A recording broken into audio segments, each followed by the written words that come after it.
Top news story tonight begins with a very telling moment. You're going to see it right now as Republican Congresswoman's Iowa town hall boiled over with voter anger regarding health care costs that even led to heckling. When the Affordable Care Act was passed, the reason why because lower cost, greater transparency. So be a leader.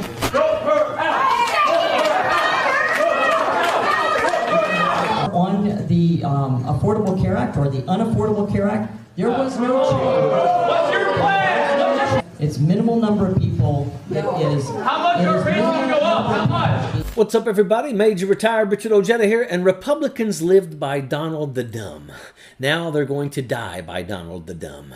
Because the same monster they fed, protected, and worshipped like a golden calf is now dragging their entire party straight into the ditch. Advisors to President Trump are now acknowledging that they have an affordability problem. Polls do show Americans are blaming the president for how they feel about the economy, for their economic woes. Polls that the president just days ago called fake. Grocery costs have gone up, just like utilities. Most blame Trump. I'm going to leave this up for a second. When you see the 59% blame Trump, by definition, that includes people who voted for Trump. They were hoping for better.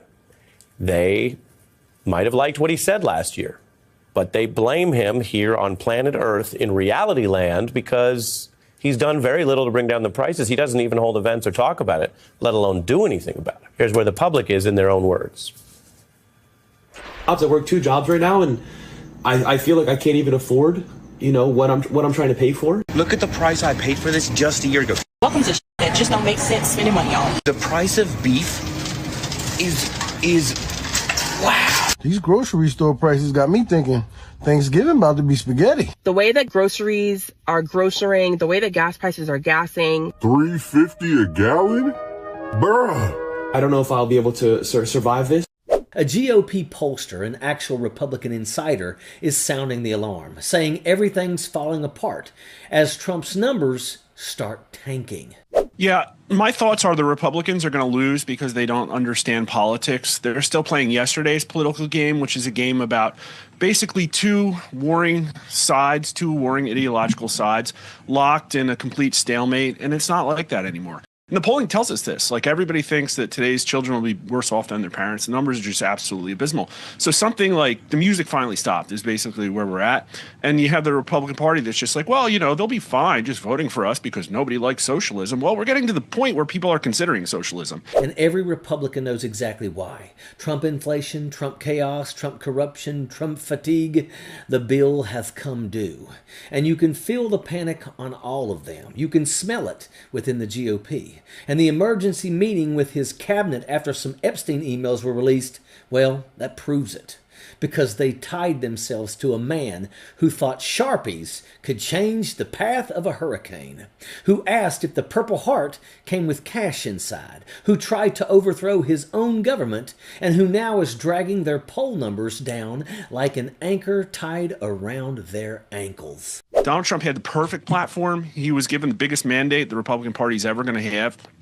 All he had to do was come in and literally just reform government and smash the oligarchy. And he's not gonna. GOP strategists are admitting that Trump is driving Republican support into the floor. And the new polling analysis, it's brutal. That revolt haunting the GOP, it's real. Because Trump's inflation rhetoric, the same nonsense he peddles at rallies, is now backfiring. Voters are blaming him, not Biden. His numbers are collapsing to Biden's level because the MAGA fantasy economy never existed. And here's the part that the MAGA cult doesn't want to admit. They did this to themselves. They let Trump define them. They let Trump speak for them. They let Trump hijack the party, wipe his feet on the Constitution, and treat democracy like one of his unpaid contractors. Now the base is fracturing, independents are running, and the rest of the country is saying, we've seen this movie. No thanks. This isn't just a bad time for Republicans. It's the beginning of the reckoning. But clearly some of them, I think, just expected more out of a Republican Party and are not excited to go to the polls. Democrats are excited to go vote because they hate Trump, and that motivates them. On the right, unfortunately, what motivates them is smashing the oligarchy and burning the government down. And the right is not doing that. And so the left's going to get a chance. The pendulum's going to swing back, and this might be the last chance. I don't know. We got 355 days to an election, and the Republicans are going to lose this one. The pollster is absolutely correct. Everything is falling apart. And the GOP can't blame anybody else. Not Biden, not the media, not the deep state. This is the consequence of worshiping a man who can't spell consequence. They lived by Donald. Now they're going to suffer by Donald. That is absolute pure insanity. And that's the real story here. It's not just poll numbers sliding into the toilet or GOP strategists finally admitting the ship is sinking. It's the country, real people hitting their breaking point. America is sick and tired of the hate. Tired of the homophobia, tired of the transphobia, tired of the xenophobia, sick and friggin' tired of the nonstop anger, the cruelty, the chaos, and the toxic energy it takes to keep this whole ball of dysfunction rolling. People are exhausted. They've stretched thin. They're working 2 jobs and still feel like they're drowning. And while Trump is out here chasing revenge fantasies and tearing down fake enemies, the rest of the country is begging for something simple. A life that doesn't feel like a fight every single day. And if you really want to know just how fed up people are, take a look around. You don't need another poll or another pundit. You can see it happening in real time. The MAGA mentality is deficient. These folks are lost in the sauce. Think about it. The people still following Trump are the ones he bragged about loving because they're undereducated. And he relates to them on a 3rd grade level. That's not an insult. That's what he said. That's why they cling to him. They're not educated. That's what the Trumpaloon movement is. And right now, they're hitting the wall. They're either too stubborn to admit that they were wrong, or they're slipping into hiding because the consequences of their choices are staring them in the face. That's why when you look at the long lines stretching out from the food banks all over the country, you don't see the red hats anymore. Because deep down, they know. They know wearing a MAGA hat in a food line is like holding up a sign that says, "My stupidity helped put us here." And that's exactly why they are where they are. Pure, unfiltered stupidity. And the other part of this story, the part nobody, the GOP, the GOP wants to talk about, is mortgages today practically mean paying for your house for the rest of your life. If you die before it's paid off, your family is the one left holding the bag. The same goes for retirement. Everyone deserves the right to work 20 years and actually retire, not grind until their last breath. But look at what's happening now. Talk of 50-year mortgages, 15-year car leases, debt that stretches on forever.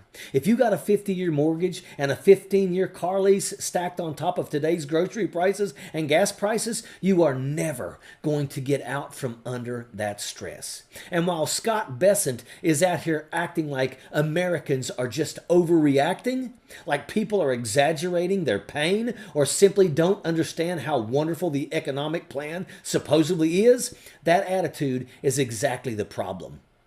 It's the same condescending mindset we see all through the Trump administration. If you're hurting, it must be your fault. If you can't afford groceries, you must be confused. If you say the economy is crushing you, well, you must not get it. But Americans do get it. They get it perfectly. They're not misreading anything, they're living it. And the Ari Melber panel made that crystal clear. And this is where the real sickness shows itself.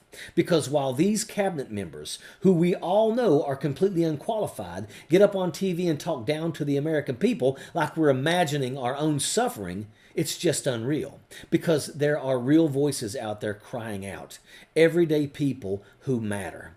People who are supposed to be the heartbeat of this country. The poor, the working class, the marginalized, all shouting the same thing. We can't breathe out here in this huddled mass of inhumanity that the Trump administration is unleashing on all of us. But somehow their voices never make it into the rooms where the decisions are being made. And there are so many Trump faithful out there who don't know the difference between indicted and indoctrinated.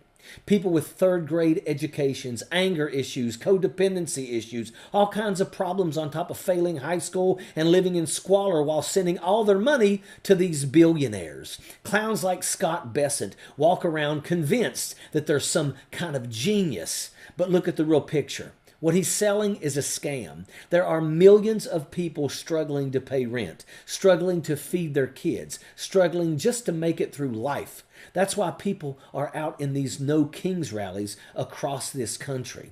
This last election felt like a breath of hope.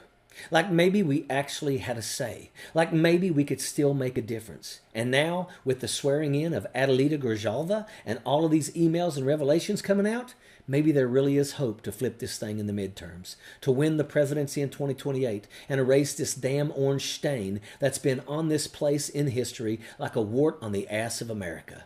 And that is an absolute fact. Sappers clear the way, airborne all the way.